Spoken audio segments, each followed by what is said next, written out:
Hello tout le monde, j'espère que vous allez bien. Ça fait un moment que je n'ai pas sorti de vidéo, tout simplement faute de place, faute de matériel, de beaucoup de choses. Là je vais essayer de me lancer dans un nouveau truc pour voir si ça marche, parce que le fait de ne pas avoir de place sur iCloud, ça me pose vraiment des soucis, parce que du coup comme je tourne avec mon iPhone, j'ai vraiment du mal à récupérer mes vidéos pour pouvoir les publier. Donc là je vais essayer de tenter des podcasts pour voir si ça passe. Au lieu de montrer ma tête, de tourner des vidéos, je me dis que je peux aussi parler, tout simplement juste mettre une photo et parler et passer mon message. Du coup là, il y a un truc qui s'est passé cette nuit avec mon oreille gauche. Je vais essayer de vous en parler et de vous expliquer un petit peu comment ce que j'ai appris avec mes autres trucs que j'applique aussi lorsque des choses m'arrivent, comment je gère lorsque y a des pathologies qui apparaissent et que c'est ton corps en fait qui te parle. Lorsque le corps te parle, il faut vraiment l'écouter. En fait, il apporte vraiment un message. Et le plus souvent, c'est lié à quelque chose. Donc, je vais essayer de partir sur ça, sur le podcast. Et j'espère que ça vous aidera. Et voilà, le but, c'est vraiment de partager ce que j'apprends, ce qui m'arrive et comment je gère ça. Et puis, je pense que ça peut aussi aider. C'est une expérience, en fait. Donc, je vous laisse suivre le podcast. Et n'hésitez pas à échanger ou à me dire si ça vous est déjà arrivé. Et surtout, lisez des livres parce que c'est vraiment grâce aux livres que j'arrive à vraiment apprendre et à appliquer. Surtout, il faut pratiquer en fait. Il faut pratiquer, il ne faut pas attendre. Quand tu apprends une connaissance, il faut l'appliquer lorsque tu fais le lien. Donc moi, c'est ce que je fais et ça aide, ça marche énormément, ça aide beaucoup. Donc je vous laisse écouter le podcast. À bientôt. Et là, du coup, je répète, ça concerne vraiment lorsque ton corps te parle, qu'est-ce que tu dois faire. Notamment ici sur cette vidéo, je vais vous parler des acouphènes parce que ma soeur m'a dit, on a regardé sur internet, je pense que c'est ça que j'ai eu cette nuit. C'est vraiment par rapport à mon oreille, mais c'est mon corps qui m'a parlé. Et je vais vous montrer comment je fais le lien avec la pathologie et ce que je vis au moment où j'ai cette pathologie qui arrive. Vous voyez? Et c'est ce que j'ai appris depuis longtemps, que je pratique tout le temps. Donc n'hésitez pas à aller écouter, ça peut vraiment vous aider. Et même si ce n'est pas forcément les acouphènes, ça peut être autre chose. Vous voyez? Bon, je vous laisse. Alors pour les gens qui se demandent pourquoi je tourne ça dans une voiture, tout simplement parce que je suis maman solo et ma fille a 3 heures de gym, donc il faut bien que je tue le temps. Donc du coup j'essaie de parler des choses qui m'intéressent, de travailler sur ce qui m'intéresse et de partager aussi des choses. Là en ce moment, en fait ce que je vis, j'ai envie de le transmettre à mes lecteurs, comme je suis auteur, comme vous pouvez le voir sur mon profil. Donc c'est vraiment la continuité de mon livre, j'arrête pas de vous le dire, c'est vraiment en fait tout ce qui m'arrive, une bonne partie, hein. Rassurez-vous, vous ne connaissez pas toute ma vie, hein. Vous avez l'impression, mais j'ai aussi un jardin secret. Mais tout ce qui est sur le partage de l'expérience de la vie de maman, de ce qui peut aider, j'aime le donner. Donc du coup, là, je suis inspirée. Et surtout que j'ai du temps, parce qu'après, j'aurai plus le temps, parce que j'ai ma fille, il faut que je l'occupe, il faut qu'on vive notre journée. Et là, comme j'ai du temps, je tourne mon podcast maintenant. Alors déjà, pardonnez-moi, la famille, les amis, les filles. Ma voix, avec le temps, je vais essayer de l'améliorer, mais c'est mon premier podcast, donc soyez indulgents. Donc, bienvenue si vous aimez l'authenticité. Coucou, bienvenue sur mon premier podcast. Donc là, le but, comme je vous ai expliqué, c'est vraiment juste de parler d'un sujet pour inspirer, partager une expérience qui m'arrive. Notamment, comme vous le savez, mon combat suite à mon livre, c'est vraiment l'émotionnel, le bien-être de la maman et de l'enfant. Là, notamment, je vais vous parler du bien-être de la maman et de ce qui arrive à moi en tant que maman. Et je pense que ça peut aussi aider mes lecteurs qui sont dans la même situation. Ou pour anticiper aussi lorsque ça arrive, pouvoir savoir quoi faire. Du coup, c'est parti. Comme vous avez vu dans le titre, je parle des acouphènes, d'une petite pathologie qui m'est arrivée et dont j'ai su faire le lien avec l'émotion. Donc, du coup, ça m'a poussée à partager parce que je pense sincèrement que le fait de comprendre, c'est important de comprendre que notre corps, notre corps nous parle énormément. Et je pense que souvent, on ne prend pas le temps de l'écouter. Beaucoup d'entre nous ne prennent pas le temps de l'écouter. Moi, j'ai fait cette expérience déjà l'année dernière lors de l'arrêt de ma carrière, mais je reviendrai sur ça plus tard. Et donc, j'ai toujours pris l'habitude de vraiment écouter mon corps. Et le lien, il est très, très rapide lorsque surtout tu as vécu un événement qui est très, très, très soudain et qui t'a touché profondément. Le corps, il va l'extérioriser. C'est vraiment incroyable. Je vous explique ma situation. Donc cette nuit, à 4 h du matin, je me réveille et j'ai l'impression d'avoir un bouchon dans l'oreille, vous savez, comme du coton, qu'on m'a bloqué en fait l'orifice. Et j'étais endormie sur cette oreille. J'ai dit, mon Dieu, mais c'est mon piercing qui est tombé dans mon oreille ou quoi? Mais il est tout petit de base. Donc je le touche, je mets mes ongles et tout. J'ai dit, mais il n'y a rien, j'ai pas de coton, j'ai rien dans l'oreille. Et j'ai dit, je vais dans le miroir et tout, je regarde, j'ai dit peut-être ma boucle d'oreille est tombée, j'en sais rien, enfin le piercing. Et donc je vois qu'il n'y a rien. J'ai dit mais je vais quand même pas réveiller ma soeur à 4 h du matin pour qu'elle vienne voir si j'ai un truc dans l'oreille. Donc j'ai dit essaie de te calmer, c'est pas grave, tout à l'heure quand elle sera réveillée, tu pourras aller la voir et tout. Mais j'ai vu que le piercing était en place, c'était pas tombé. Je me suis dit bon, retourne t'allonger. C'est vrai que j'ai pas trouvé le sommeil, je vous cache pas. J'avais très peur. Mais par contre, j'entendais du côté droit. Mais le côté gauche, j'entendais plus rien. Mais je ne savais pas ce que c'était en fait. Je me demandais qu'est-ce qui m'arrive. J'ai vraiment perdu lui ou c'est quoi? Et donc là, ma soeur, par chance, vers 6 h, elle se lève. Elle va faire pipi. Donc on se croise. Je lui dis, écoute, excuse-moi, mais il faut vraiment que tu viennes voir mon oreille. J'ai l'impression que j'ai un problème. J'entends pas bien. Mais j'ai un bruit à l'intérieur, en fait, et qui résonne. Et donc, elle me pose des questions, elle dit, elle regarde sur Google, elle dit, tu sais aussi, moi, j'ai déjà vécu ça il y a quelques années. Je pense que c'est des acouphènes. T'entends comme un bruit de fond. Mais en fait, c'est que de ce côté-là et pas de l'autre côté, etc. Du coup, on a diagnostiqué, enfin, on a essayé de faire le diagnostic toutes les deux. Et elle m'a dit, Nissa, je pense que tu as des acouphènes, ne t'inquiète pas, ça va aller, ça va partir tout seul. Et parfois, ça peut mettre un peu de temps, genre une semaine, voire un mois. Moi, je l'ai eu pendant longtemps, mais après, c'était parti sans forcément qu'on m'ait donné des médocs ou autre. Du coup, ça m'a un peu rassurée quand même. On est parti lire forcément. Et moi, je lui ai dit, tu sais quoi, ça marche. Bah, du coup, maintenant que j'ai le nom de la pathologie, moi, j'ai des bouquins en fait que j'avais lus à l'époque, que j'avais découvert, qui permet vraiment de faire le lien entre la pathologie et j'ai appris vraiment à faire le lien entre la pathologie et l'émotion qu'on a sur le moment. Donc du coup, je lui ai dit, c'est pas grave, je sais quoi faire. En général, j'ai toujours fait ça. Donc du coup, je suis partie. Je me rappelle aussi j'avais traité ça sur d'autres domaines, d'autres pathologies, d'autres choses qui m'arrivaient. Donc je suis allée faire le lien et j'ai vu que c'était en lien avec ce qui m'est arrivé cette semaine. Alors du coup, je vous lis d'abord le lien entre les acouphènes et ce qui m'est arrivé. Vous allez tout de suite comprendre. Les symboles les plus courantes. Acouphènes. Je me mets la pression à cause de culpabilité, de peur de manquer d'argent ou d'amour et parce que j'ai le sentiment que je ne fais jamais assez. Alors, dans un autre ouvrage que j'avais découvert, le lien avec des acouphènes, c'est dit, ça se rejoint quand même parce que c'est le même auteur. Les acouphènes seraient dus au fait que l'on se mette trop la pression dans notre vie professionnelle ou familiale sans écouter nos besoins. D'accord? Donc, j'ai donné cette deuxième partie parce que moi, je pense que c'est plus la première partie. Je vais vous dire pourquoi. Mais c'est bien aussi de donner cette version-là parce que selon ce que vous rencontrez dans votre vie, ça peut vous aider à comprendre que c'est souvent la pression qu'on se met aussi d'un point de vue professionnel. Donc, c'est bien de le savoir. Moi, là, ça ne concerne pas le côté professionnel. J'ai un petit truc depuis quelques semaines, mais je pense que ça a été fort parce que j'ai eu la nouvelle le mardi. Je vous explique tout de suite. Mais du coup, ça concerne plus le côté famille et le côté, tout à l'heure qu'on disait, sur vraiment le fait de manquer d'argent. D'accord? Donc là, on a vu les définitions qui font le lien entre la pathologie et du coup l'émotionnel, c'est-à-dire que notre vie en général. Donc du coup, ce qui est merveilleux avec le corps, c'est que parfois c'est très très rapide, quoi. C'est très flagrant, ça ressort tout de suite et du coup tu peux traiter et passer à autre chose. Donc c'est ça que j'ai vraiment admiré avec mon corps, ce qui s'est passé cette nuit. Je remercie mon corps de toujours être aussi réactif. Alors pourquoi je suis tout de suite naturellement dans la gratitude de remercier mon corps? Parce que justement c'est le point culminant de tout l'apprentissage que j'ai compris et que je veux vraiment vous transmettre, c'est qu'il faut vraiment être dans la gratitude parce que ton corps en fait il n'est pas contre toi. Ton corps, il est juste là pour te montrer ce qui ne va pas à l'intérieur de toi. Ce qui s'est passé, en fait, cette semaine m'a tellement touchée, malgré que j'ai eu l'impression que ça allait. En fait, au fond de moi, je pense que cette nouvelle, comme je disais à ma soeur, j'ai eu un bug, j'ai failli tomber même dans les pommes. C'est-à-dire que mon corps a ressenti ça vraiment très fort. Du coup, forcément, cette nuit, ça s'est dégagé, ça s'est extériorisé parce que du coup, je vais vous raconter la situation. Après, je vais revenir à ça, ok?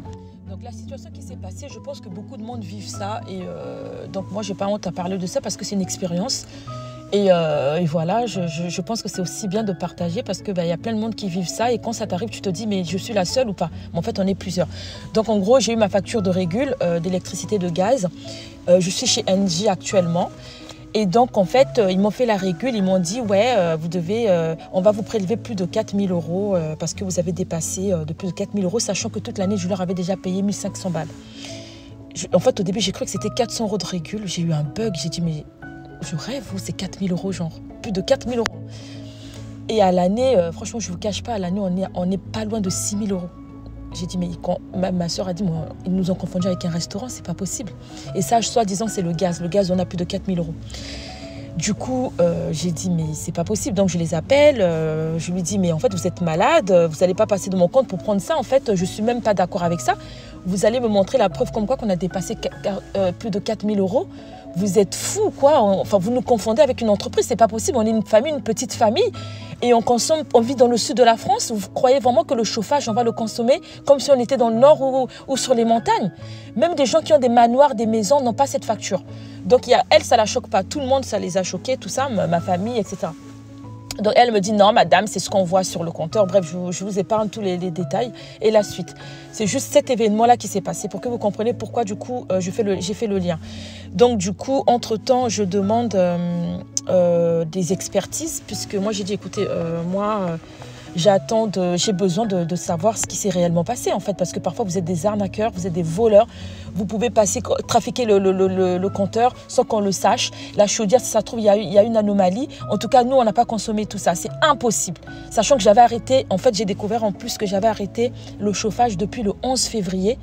Et le mois de mars, ils nous ont facturé plus de 2 300 euros. Rien que sur le mois de mars. En plus, je lui dis, madame, en février, j'ai arrêté le chauffage. Ça veut dire qu'il nous restait que le fait de préparer et de se laver. Vous allez nous dire qu'au mois de mars, on dépasse 2 300 euros rien que sur le mois de mars. C'est pas possible. Donc, annuellement, en gros, l'électricité, le gaz nous revient à plus de 5 500 euros. D'accord? On n'est pas loin des 6 000. Donc, je prends cette nouvelle, donc je demande l'expertise, j'essaie de lâcher prise, j'en parle un peu à ma famille pour essayer de comprendre les gens qui ont des restaurants, qui ont des maisons, comment ça se fait que nous, on a ça, etc. Et donc, j'essaie de lâcher prise d'apparence. Mais en fait, le truc que j'ai compris, c'est qu'après, ça s'est quand même sur le jour qui a suivi, ça s'est bien passé. Ça s'est passé mardi, mercredi, ça s'est plutôt bien passé. J'ai fait ma vie normalement, j'attendais et quelqu'un devait passer du coup vendredi. Donc, vous voyez, vendredi matin, donc le technicien, il passe pour vérifier la chaudière parce que du coup, elle m'a dit, ok, nous de notre côté, on va mener l'enquête et vous de votre côté, essayez de faire intervenir un technicien pour qu'il vienne vérifier votre chaudière pour voir à la maison s'il y a une anomalie ou une fuite quelque part. Donc du coup, la personne, elle passe, elle me dit, madame, c'est très élevé ce qu'on vous demande. Bon, il regarde, il trouve rien, d'accord? Donc, c'était hier. Il regarde, il trouve rien de spécial. Il dit, écoute, moi, je vois rien du tout. Il n'y a pas de fuite, il n'y a rien du tout. Votre truc tourne normalement. Je vais faire mon bilan sur la tablette et puis vous pourrez demander lundi la preuve comme quoi que je suis passée. Vous pourrez l'envoyer à votre fournisseur. Du coup, je me dis, ah bah mince, déjà, à la maison, il n'y a pas d'anomalie. Donc, je ne sais pas trop si c'est bon pour nous. Mais je me dis que au moins avec cette preuve-là, je vais leur envoyer. Le souci, lui il pense vraiment que le souci c'est de leur côté. Il m'a dit il faut vraiment voir de leur côté, il faut qu'ils revérifient les compteurs, peut-être qu'ils se sont trompés ou autre. Du coup, à la maison, on n'a pas d'anomalie. Donc je prends cette nouvelle, j'accepte, je me dis ok, j'attends, je laisse depuis mardi. J'ai laissé le temps à mon fournisseur de faire le nécessaire, donc je les appelais lundi. Et donc de mon côté, moi j'ai fait le nécessaire vendredi. Donc je dis ok, c'est la vie, on va attendre, je ne vais pas me mettre la pression non plus. Mais du coup cette nuit, on est samedi, donc la nuit du vendredi que le technicien est passé, je pense que le fait qu'il n'ait rien trouvé, ça ne m'a pas forcément rassurée non plus parce que je me disais peut-être qu'il y avait un souci à la maison aussi. Mais je pense juste que le choc des plus de 4 000 euros en fait est resté ancré en fait dans mon corps et du coup mon corps l'a extériorisé. Je pense que ça a créé peut-être sur le moment une pression de se dire mais moi j'ai pas cet argent là, enfin je vais dire je veux même pas donner, même si j'ai, je veux pas donner ça comme ça. En fait c'est pas possible, on n'est pas un restaurant ni un hôtel, vous voyez ce que je veux dire? Donc du coup ça a créé, je pense que ça a créé une grande pression sans forcément que je prenne conscience de ça, parce que sur le moment c'est vraiment quelque chose qui a été un choc, vous voyez. Donc je pense que c'est ça le lien que je voulais vous parler, dont je vous disais c'est très très fort parce que le corps il a assimilé cet événement et comme à l'intérieur de moi ça a été un choc, ça a été très j'étais choquée en mode mais c'est pas possible qu'on nous dise de payer ça, et le corps du coup il a extériorisé à travers les acouphènes. Donc là je vous parle, là mon oreille il marche pas du côté gauche, j'entends un bruit de fond qui vient de l'intérieur. Mais j'entends bien du côté droit les voitures, tout ça. Donc c'était juste pour vous dire que, et c'est ça en fait qui est important, c'est qu'il faut, et là donc en fait mon corps il me demande juste de lâcher prise intérieurement, en profondeur. C'est-à-dire que, en gros, comme j'ai été touchée très très loin, suite à cet événement, mon corps il me dit juste, écoute, il faut vraiment que tu lâches prise encore beaucoup plus que ça. Tu n'as pas fait assez. Donc moi, je te le montre. Lâche prise, ça va aller, etc. Donc mon corps, il me montre juste ce qui ne va pas, que j'ai ressenti ça, que cet événement a été très très fort, ça m'a beaucoup touchée. Et c'est pour ça que lorsque tu travailles pas en profondeur sur toi, tu peux te créer des pathologies en fait. Et l'impact, en fait, moi j'en parle surtout pour dénoncer, pour vous dire que, pour partager le fait que la société nous rend malades. L'environnement dans lequel on vit aujourd'hui en France, que ce soit les factures, que ça soit, je ne dis pas qu'il ne faut pas payer des factures, mais la pression qu'on nous met lorsque tu reçois une facture de presque 6 000 € l'année que tu dois payer aujourd'hui, enfin dans quelques jours, tu te dis mais what the fuck, c'est quoi cette vie quoi? C'est n'importe quoi, comment ils exagèrent sur les prestations. Et je sais qu'on n'a pas consommé ça parce qu'on n'est pas une famille XXL, j'ai pas reçu tout un continent chez moi hein, et je fais pas manger pour un régiment. Le chauffage, on vit dans le sud de la France, on a 2 mois d'hiver, donc faut arrêter les bêtises. Donc je sais très bien qu'on n'a pas fait ça. Mais ça nous rend malades parce qu'ils nous mettent une pression. Et en fait, on est touché par la société, par les entreprises, par tout nous toxique ici en France. Et bon, je ne dis pas forcément qu'en France, ailleurs aussi, je pense. Mais ici, depuis que je suis ici, c'est vraiment hardcore. Je me rends compte que c'est pour ça que quand je travaillais dans le médical, je me disais, mais comment ça se fait qu'ici, les jeunes tombent tout le temps malades. Vraiment, il y a toujours les gens qui sont malades. J'ai travaillé en oncologie, j'ai travaillé en soins palliatifs, j'ai travaillé en neuro 2 ans. J'ai fait vraiment les 3 choses qui touchent vraiment le corps et je me suis rendu compte que je lisais les dossiers. Je me suis dit, en fait, ce pays nous rend malades. C'est pour ça que chez moi, en fait, nous en Afrique, je ne connaissais pas toutes ces pathologies-là parce que c'est très rare. Même j'échange avec les gens, parfois j'ai envie de partir ou quand on entend les gens qui partent vivre à l'étranger, les gens ils comprennent pas le fait que certaines personnes veulent partir vivre ailleurs pour quelques années. Ouais, pourquoi tu veux partir? Pourquoi? Moi je comprends pas pourquoi la personne elle part. Pourtant ici l'assurance, la sécurité sociale c'est bien, tu payes pas pour la santé au cas où si tu as un problème, etc. Mais j'ai envie de vous dire, il y a des problèmes de santé ici parce que c'est tout ça qui nous rend malades. En plus de déjà tout ce qui est modifié lorsqu'on mange. Mais il y a aussi toute cette pression que la société nous met, tout ce que le gouvernement met en place, toute la société en elle-même, l'environnement dans lequel on vit, les factures, la surcharge. Tu gagnes, les prix des produits restent élevés, mais par contre ton salaire ne change pas. Mais comment tu fais pour continuer à vivre? Le SMIC, je veux dire, c'est tout ça qui nous rend malades. Donc oui, pour rétablir les choses, la sécurité sociale en France, en fait, on le paye. D'accord? Moi, un jour, je me suis assise, j'ai pris ma fiche de paye, j'ai vu qu'on me prenait de l'argent par rapport à la sécurité sociale. Donc, au final, tout le monde contribue, enfin, en tout cas, ceux qui travaillent. Donc, on contribue à notre santé au final. D'accord? Donc, ce n'est pas vraiment gratuit, comme on le dit. Et au final, pour certaines personnes qui arrivent à partir et à retrouver une vie un peu où elles sont plus sereines, bah, au final, ils s'évitent des maladies. Que ici, les jeunes se le tapent à 34, 33 ans. Moi, j'ai eu des jeunes qui avaient fait des AVC à 31 ans. J'ai dit, mais comment c'est possible, docteur, qu'un jeune de 31 ans puisse faire un AVC comme ça? C'est quoi le problème ici? À 40 ans, à 35 ans, 34 ans, les jeunes ont des cancers, des trucs comme ça. Mais ça vient d'où? Mais c'est tout ça. Non seulement que souvent, c'est aussi c'est lié à l'émotion, d'accord? Comme vous venez de le voir, rien que cette nouvelle-là, déjà, ça m'a créé une petite pathologie. Heureusement que ce n'est pas très grave, mais je me suis rendu compte qu'ils ont vraiment le pouvoir sur nous, en fait. Et ça, c'est terrible. C'est terrible parce que du coup, ils ont un impact sur notre santé mentale et notre santé tout court. Parce que là encore, c'est des acouphènes, mais d'autres, c'est encore pire, les chocs qui leur arrivent et qui créent en eux. C'est pour ça que c'est important de travailler c'est pour ça que c'est important d'apprendre à gérer, vraiment, à écouter son corps, à comprendre ce qui nous arrive. Quand tu fais des soins sur toi-même, je parle de l'effet placebo, c'est important. C'est-à-dire que là, bien sûr que je vais prendre rendez-vous avec le médecin pour voir, pour quand même vérifier. Bien sûr, même dans les bouquins, ils nous ont conseillé quand même d'aller toujours voir un médecin, surtout pour la douleur. Par contre, il faut vraiment traiter en profondeur. C'est ce que j'ai appris. Moi, c'est la première réflexion que j'ai. Je ne sais même pas, je vais appeler le médecin. C'est qu'est-ce qui m'est arrivé pendant ce temps-là? C'est quoi qui fait que j'ai cette pathologie-là du jour au lendemain comme ça? Qu'est-ce qui se passe? Qu'est-ce qui s'est passé dans les 24 heures qui viennent de passer? Cette semaine, il s'est passé quoi? C'est ça que j'ai appris à faire le lien. Et parfois, je me soigne rien que comme ça. Mais je vais quand même en plus voir le médecin pour juste contrôler. Voilà, c'est important d'aller voir le médecin au cas où. Mais la plupart du temps, c'est lié à des événements qui nous arrivent, à l'émotion qu'on a ressentie à l'intérieur de nous. Alors, du coup, voilà à peu près le lien que je voulais vous partager aujourd'hui. Vous voyez bien que c'est vraiment lié à la définition que je vous ai dit tout à l'heure. Du coup, c'est une pression qui est familiale parce que tu te dis, est-ce que tu vas continuer à vivre dans le noir? Parce que figurez-vous que pour novembre, ils veulent nous prélever 470 € par mois. D'accord, on est presque à 500 € rien que pour ça. J'ai dit, mais vous êtes des malades. Dans ce cas-là, je vais vivre dans le noir, madame, il n'y a pas de souci. Donc, du coup, c'est vrai que tout ça, ça crée une pression en attendant les expertises. Ça crée une pression, en fait, pour le parent de la famille de se dire, qu'est-ce que, si je ne peux pas payer cette facture-là tous les mois, comment je vais pouvoir alimenter le frigo? Est-ce qu'on va vivre dans le noir? Est-ce qu'on va quand même m'obliger à payer cette somme qui dépasse plus de 4 000 €? Du coup, oui, ça crée une pression. C'est pour ça que ça rend malade. Ça m'a rendu malade cette nuit.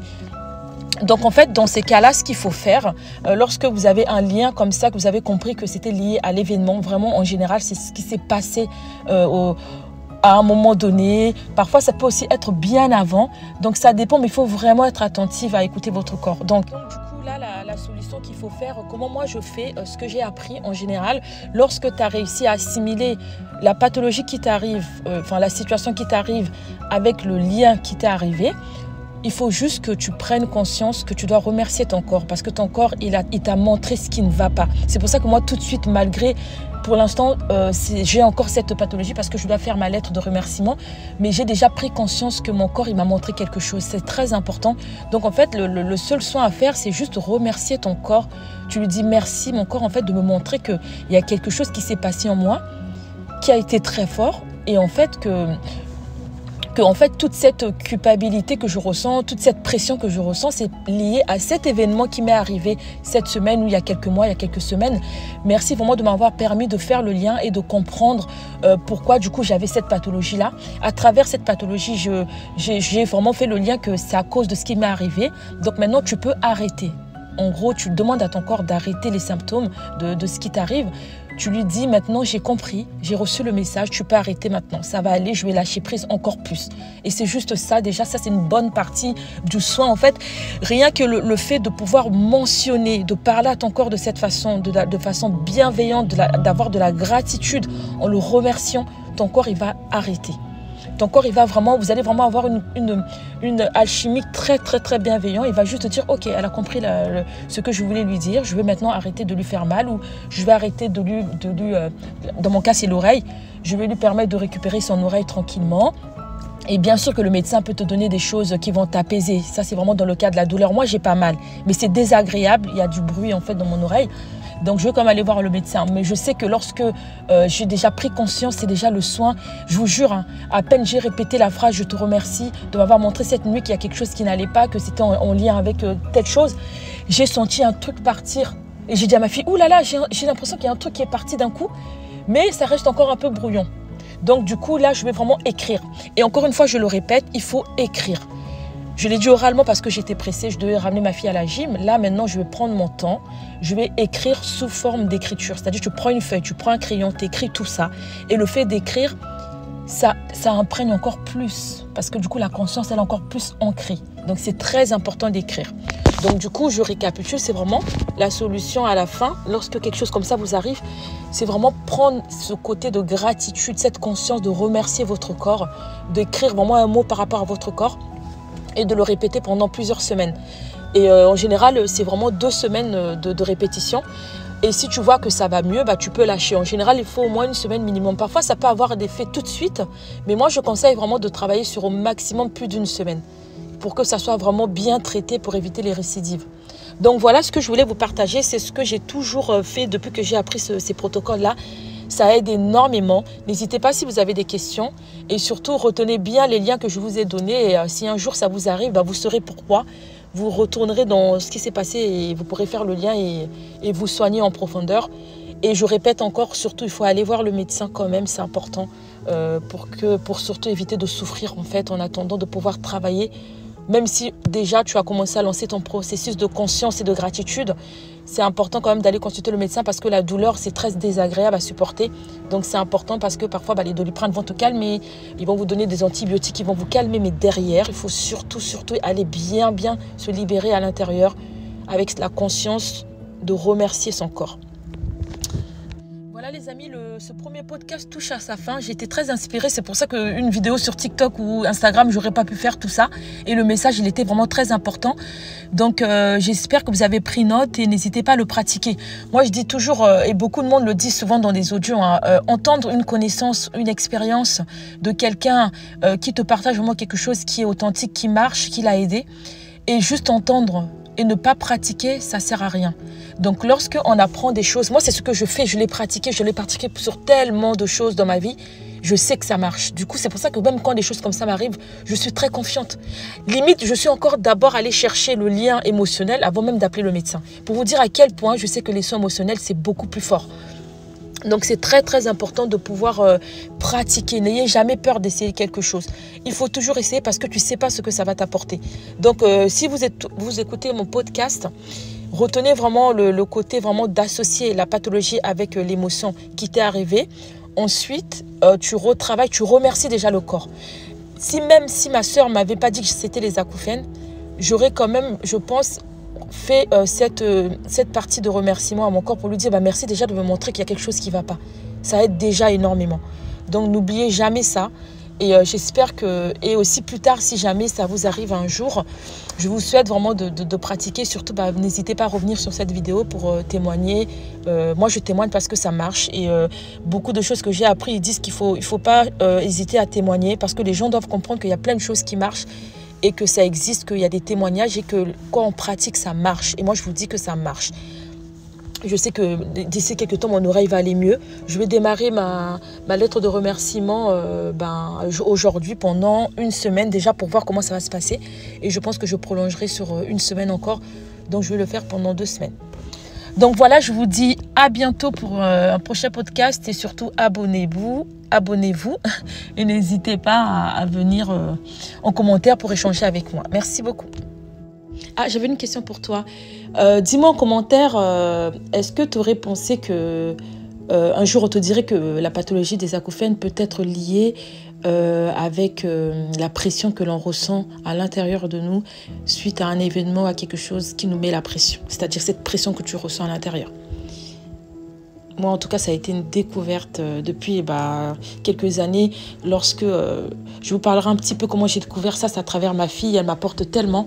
Je lui avais fait un truc et j'avais réussi à l'aider sur un truc. Et je me suis dit, mais mon Dieu, comment l'émotion est trop liée aux pathologies, des petits trucs qu'on a au quotidien. Lorsque notre corps nous montre plein de choses, c'est souvent lié à la plupart du temps de ce qu'on vit à l'intérieur de nous. Ça a révolutionné l'auto-guérison à mes yeux. Donc, du coup, c'est vrai que j'ai plus ce côté serein où quand j'ai un souci, je vais toujours me rappeler de ces protocoles, de cette procédure, de cette façon d'auto-soigner, rien qu'avec son corps. J'adore. Donc, c'est pour ça que je tenais vraiment à cœur à le partager. Tellement je suis outrée par ce qui m'est arrivé, je me suis dit non, il est temps vraiment de partager cette méthode d'auto-guérison qui marche, qui apporte vraiment, vraiment beaucoup comment on dit ça, ce qui est une bonne façon de se soigner, mais surtout de comprendre aussi beaucoup de choses sur soi-même. Voilà. Ah, très important, n'oublie surtout pas d'œuvrer pour améliorer ta situation.